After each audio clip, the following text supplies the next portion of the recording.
Halo, assalamualaikum warahmatullahi wabarakatuh. Jumpa lagi dengan Bunda Syarifah di sini. Kali ini dengan akidah akhlak kelas 4 bab 5 tentang indahnya berperilaku terpuji. Baik ya, sebelumnya kita berdoa terlebih dahulu. Bismillahirrahmanirrahim. Raditu billahi rabba wa bil islami dina wa bi Muhammadin nabiyya wa rasulah rabbi zidni ilma warzuqni fahma. Oke, dalam bab 5 indahnya berperilaku terpuji ini, nanti kalian untuk siswa kelas 4, kompetensi inti yang akan kalian dapatkan adalah menerima dan menjalankan ajaran agama yang dianutnya, menunjukkan perilaku jujur, disiplin, tanggung jawab, santun, peduli, dan percaya diri dalam berinteraksi dengan keluarga, teman, guru, dan tetangganya. Yang ketiga, memahami pengetahuan fakta dengan cara mengamati, mendengar, dengan cara mendengar, melihat, atau membaca, dan menanya berdasarkan rasa ingin tahu tentang dirinya, makhluk ciptaan Tuhan dan kegiatannya, dan benda-benda yang dijumpainya di rumah, di sekolah, dan tempat bermain. Oke, yang keempat, menyajikan pengetahuan faktual dalam bahasa yang jelas dan logis, dalam karya yang estetis, dalam gerakan yang mencerminkan anak sehat, dan dalam tindakan yang mencerminkan perilaku anak beriman dan berakhlak mulia. Kemudian untuk kompetensi dasarnya, kali ini nanti kalian akan bisa menjalankan perilaku sabar dan tabah dalam menghadapi cobaan sebagai cerminan iman. Oke ya, makanya ini diperhatikan nih, bagus sekali ya. Yang kedua, menjalankan sikap tabah dan sabar dalam menghadapi cobaan sebagai implementasi dalam meneladani kisah Bilal bin Rabah. Yang ketiga, memahami makna sikap tabah dan sabar menghadapi cobaan melalui kisah Bilal bin Rabah. Yang keempat, mengkomunikasikan manfaat sikap tabah dan sabar menghadapi cobaan melalui kisah Bilal dan Rabah. Selanjutnya, untuk peta konsep indahnya berperilaku terpuji, ini simple ya, hanya kisah Bilal bin Rabah dan tabah dan sabar menghadapi cobaan. Baik, apakah ada yang belum tahu siapa itu Bilal bin Rabah? Ya, Bilal bin Rabah itu memang tidak tangguh bertarung sih ya. Tetapi ketangguhannya dalam Islam melampaui ketangguhan dari siapa? Dari para pemuda tangguh manapun. Sama sekali imannya tidak goyah walaupun dicerca siksaan yang tidak ringan. Menyebut nama Bilal bin Rabah, kita pasti terbayang ya kisah keteguhan hati seorang muslim sejati. Betapa tidak? Saat umat Islam masih berjumlah sekian orang serta kekejaman yang diterima kaum muslim, seorang budak berkulit kelam bertekad bulat dan mengikrarkan diri beriman kepada Allah Subhanahu wa taala. Nah, tentunya kalian sudah tidak sabar ingin menyimak kisahnya. Yuk kita simak kisahnya ya. Kisah Bilal bin Rabah. Apa yang ingin kamu ketahui setelah mengamati gambar tersebut? Menurutmu apa yang harus kalian teladani dari Bilal bin Rabah? Ya, itu ada Bilal bin Rabah itu ada siluetnya, kemudian dia seperti sedang azan ya.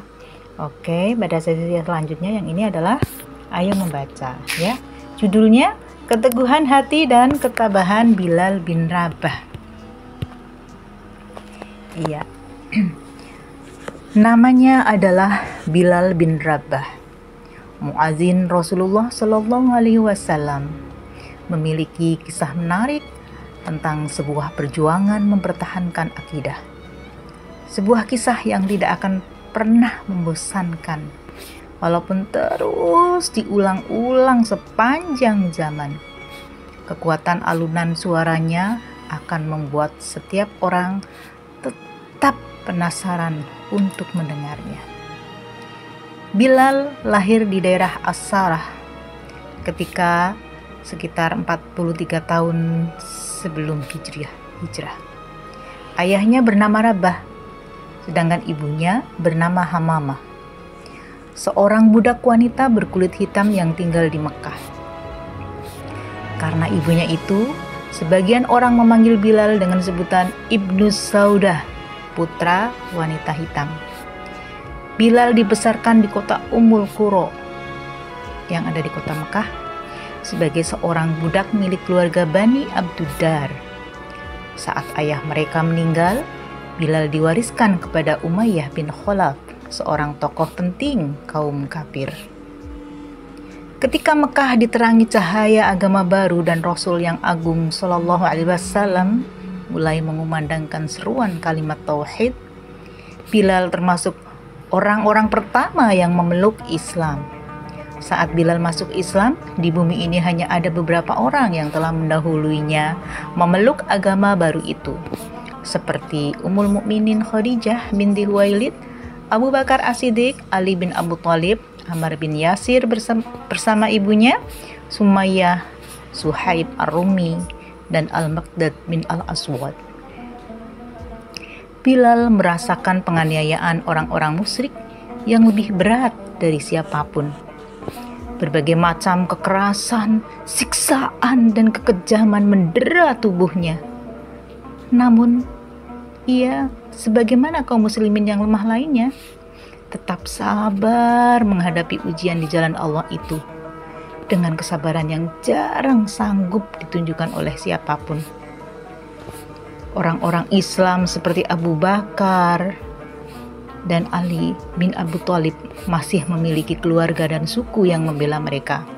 Akan tetapi, orang yang tertindas dari kalangan hamba sahaya dan budak itu tidak memiliki siapapun, sehingga orang-orang Quraisy menyiksanya tanpa belas kasihan.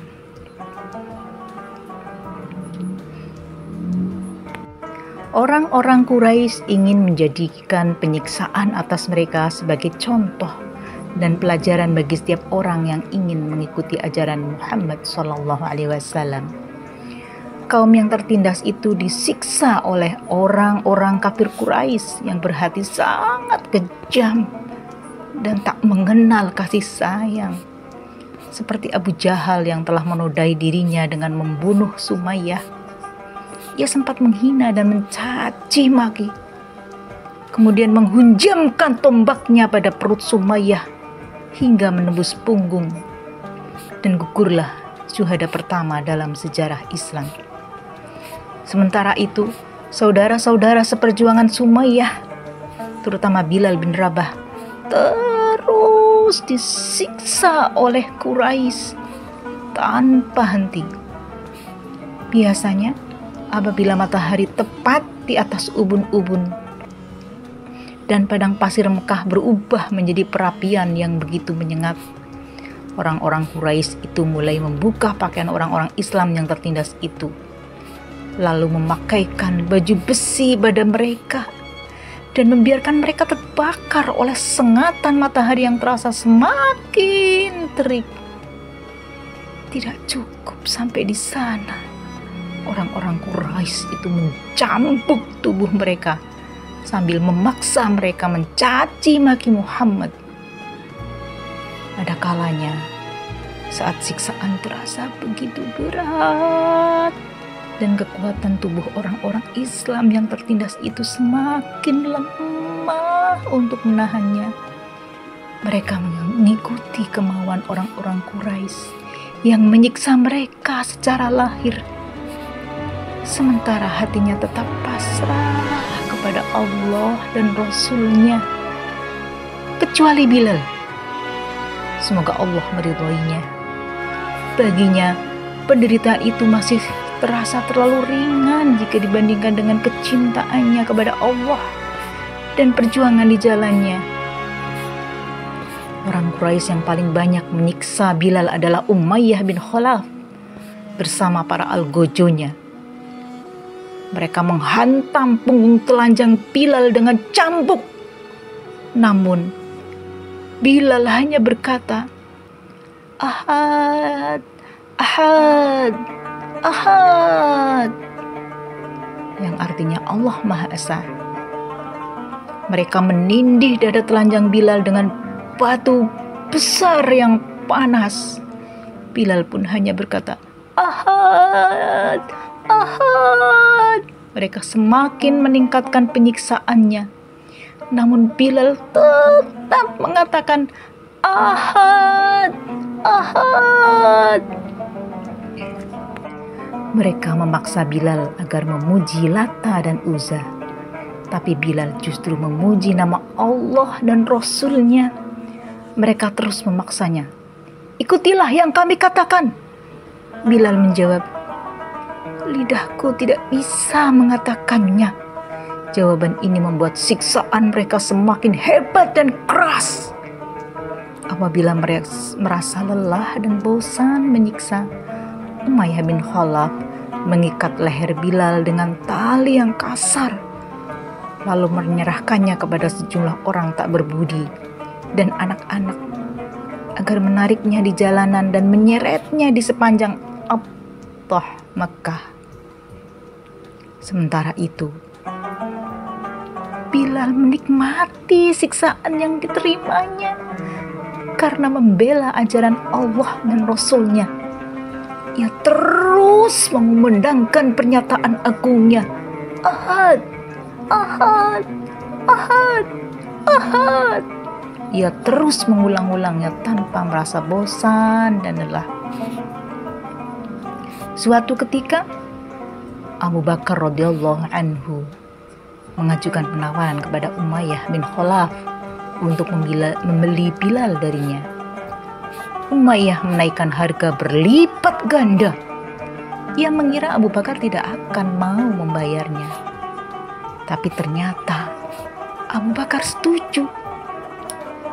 Masya Allah, walaupun harus mengeluarkan 9 uqiyah emas. Seusai transaksi, Umayyah berkata kepada Abu Bakar, sebenarnya kalau engkau menawar sampai 1 uqiyah pun, maka aku tidak akan ragu untuk menjualnya.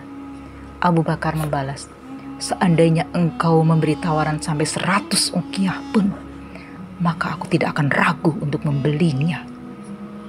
Ketika Abu Bakar memberitahu Rasulullah Shallallahu Alaihi Wasallam bahwa ia telah membeli sekaligus menyelamatkan Bilal dari cengkeraman para penyiksanya, Rasulullah Shallallahu Alaihi Wasallam berkata kepada Abu Bakar, kalau begitu, biarkan aku bersekutu denganmu untuk membayarnya, wahai Abu Bakar.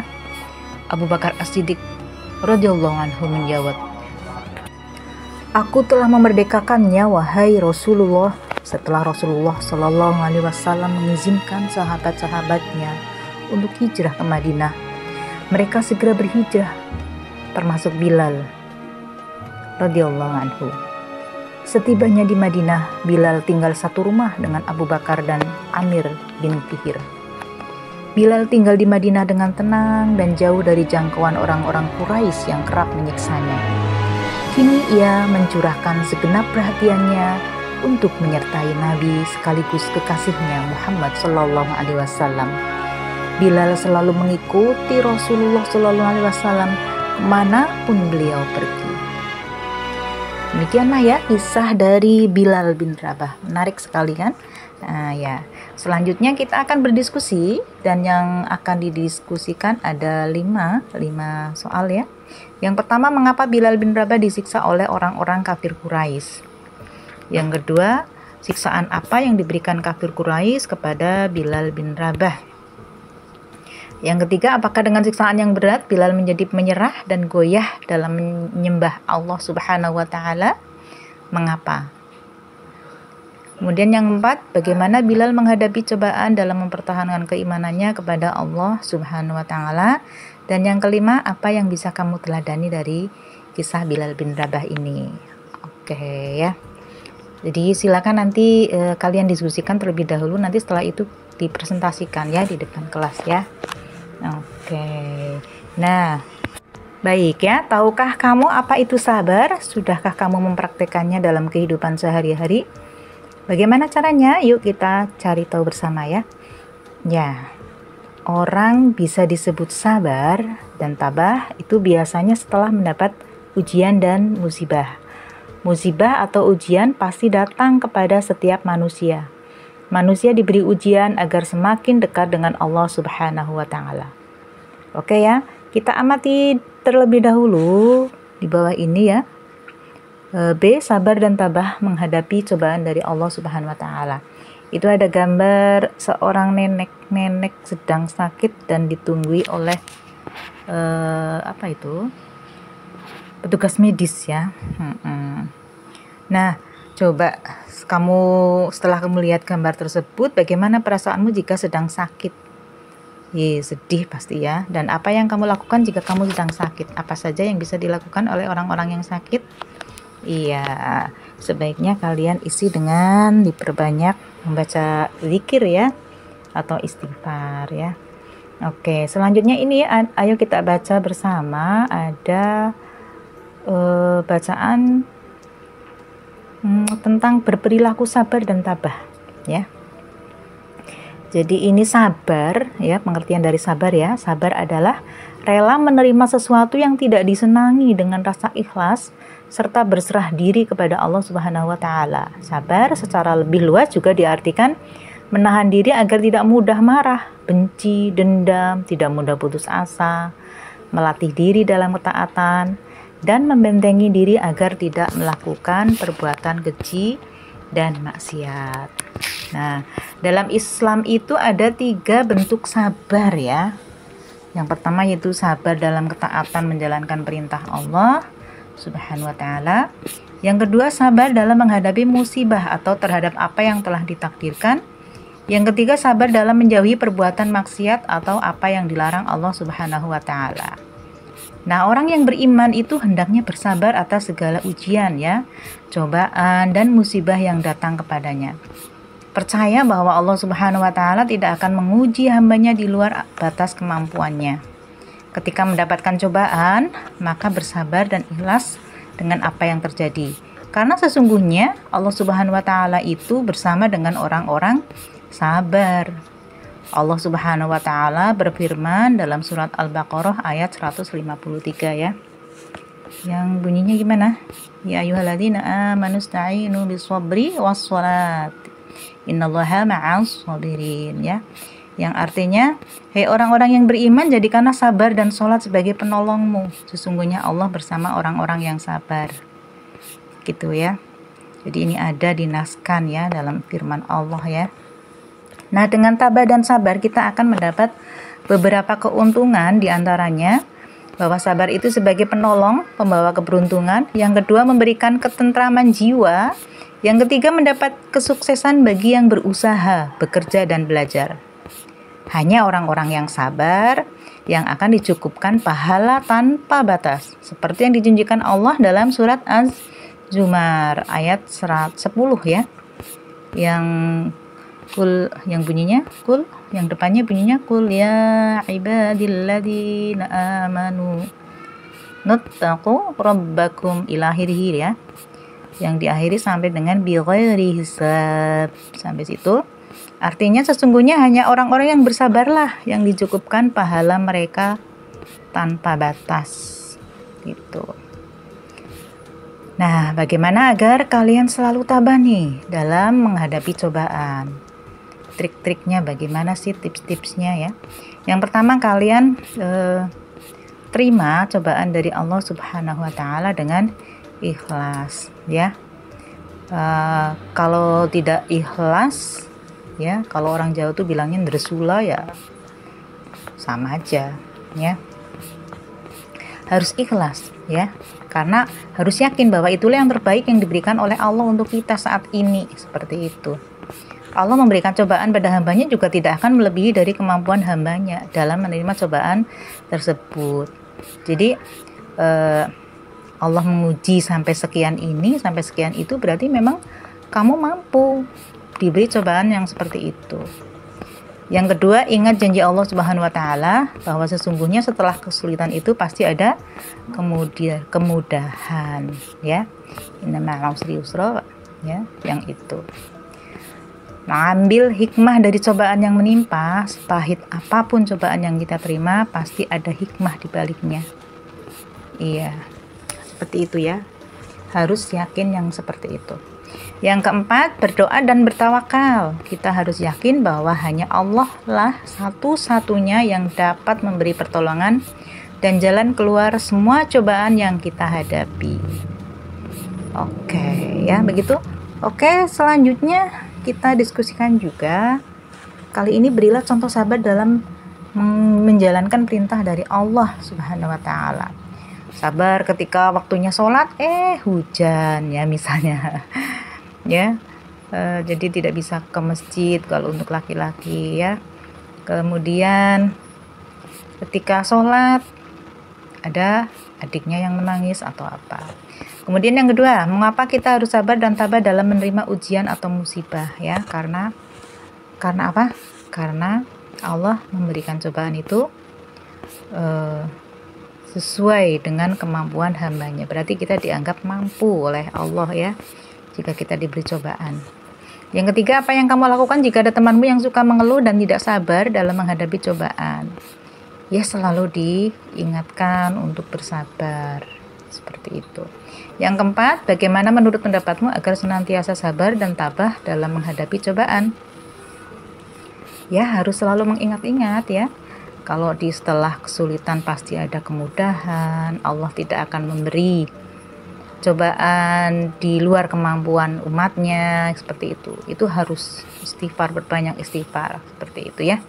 Nah, ini hikmah dari materi kali ini adalah bahwa sifat-sifat yang baik itu tidak dianugerahkan melainkan kepada orang-orang yang sabar, dan tidak dianugerahkan melainkan kepada orang-orang yang mempunyai keuntungan yang besar. Ini ada dalam surat Al-Fussilat ayat 35 ya. Kemudian ada juga ini sebagai pengingat bahwa di surat Al-Baqarah ayat 153 dikatakan bahwa hai orang-orang yang beriman, jadikanlah sabar dan sholat sebagai penolongmu. Sesungguhnya Allah beserta orang-orang yang sabar. Seperti itu. Oke, selesai materi kali ini. Coba setelah mendengarkan materi ini, apa yang kamu bisa sekarang? Ya, mengambil hikmah dari cobaan yang kita terima. Apapun itu selalu cari sisi-sisi positif yang bisa diambil ya hikmahnya oleh kita. Dan kita diharapkan dengan cobaan-cobaan yang kita terima, kita bisa mendekatkan diri kepada Allah, bisa lebih dekat lagi. Dan ingat, berdoa dan tawakal itu hanya kepada Allah Subhanahu wa taala, bukan kepada yang lain. Nah, sabar di dalam menjalankan perintah Allah Subhanahu wa taala dan ajaran Rasulullah sallallahu alaihi wasallam meskipun dalam keadaan sulit. Ya. Meskipun ekonomi sulit, tetap teguh, sholat yang rajin, minta sama Allah, jangan pergi ke dukun ya. Minta bantuan jin. Jangan ya. Oke. Yap. Ingat materi kali ini. Yang perlu kalian ingat adalah jangan sampai berputus asa, karena Allah Subhanahu wa taala itu memberi cobaan pada hambanya tidak akan melebihi dari kemampuan hambanya dalam menerima cobaan tersebut. Ya. Jika Allah memberikan suatu cobaan kepada kalian, itu artinya kalian akan mampu, yakin kalian mampu bisa melewatinya. Oke ya. Ayo kita bikin rangkuman, kita rangkum apa saja materi pada kali ini. Yang pertama, kita harus berbuat sabar dan tabah apabila mendapat cobaan dari Allah Subhanahu wa taala. Itu yang pertama. Yang kedua, keuntungan sikap tabah dan sabar diantaranya sabar sebagai penolong, pembawa keberuntungan. Yang kedua, memberikan ketentraman jiwa. Yang ketiga, mendapat kesuksesan bagi yang berusaha, bekerja, dan belajar. Yang ketiga, meneladani kisah Bilal bin Rabah dalam kehidupan sehari-hari untuk mempertahankan iman dan Islam. Ya, jika ada sedikit masalah, kalian ingat-ingatlah. Wah, kisah kalian itu belum ada apa-apanya jika dibandingkan dengan kisah Bilal bin Rabah, dengan kisah sahabat-sahabat lain. Ya, yuk kita renungkan apa yang kamu pelajari dari kegiatan hari ini. Nah, kemudian yang kedua, apakah kamu bisa meneladani ketabahan dan kesabaran seperti pada kisah Bilal dan Rabah? Yang ketiga, apakah kamu sudah mempraktikkan sikap sabar dan tabah dalam kehidupan sehari-hari? Apa yang akan kamu lakukan jika belum bisa bersabar dalam menghadapi cobaan? Ya, perbanyak istighfar kali ya. Gitu. Oke ya. Yang terakhir itu kita berlatih. mengecek kemampuan yang sudah kita dapatkan hari ini. Coba jawablah pertanyaan berikut ini dengan jawaban yang benar. Yang pertama, bagaimana sikap Bilal bin Rabah ketika menghadapi siksaan dari orang-orang kafir Quraisy? Wow, ini apa? Tidak goyah sedikit pun ya, tetap mengucapkan ahad, ahad, ahad seperti itu. Yang kedua, mengapa Umayyah bin Khalaf menyiksa Bilal bin Rabah? Karena tidak mau menyembah Lata dan Uzza. Yang ketiga, apa yang dikatakan Bilal bin Rabah setiap disiksa? Ahad, ahad, ahad. Nah, apa maksudnya? Ya hanya Allah lah yang Maha Esa, yang hanya satu. Nggak Lata, nggak Uzza gitu ya. Yang keempat, apa pelajaran yang dapat diambil dari kisah Bilal bin Rabah? Apa ya? Sabar, insya Allah nanti akan ada jalan keluar dari setiap masalah yang kita hadapi. Gitu ya. Yang kelima, berilah 3 contoh tentang sikap sabar yang sudah kamu lakukan dalam kehidupan sehari-hari. Ayo, kamu misalnya sabar antri, sabar dalam hal baris, sabar dalam hal menunggu antrian maju ke depan mungkin ya, dan lain sebagainya ya. Sabar ketika antri wudhu, misalnya ya. Oke, yang B, jawablah dengan jujur perilaku dan berilah tanda centang pada kolom berikut seperti biasa ya.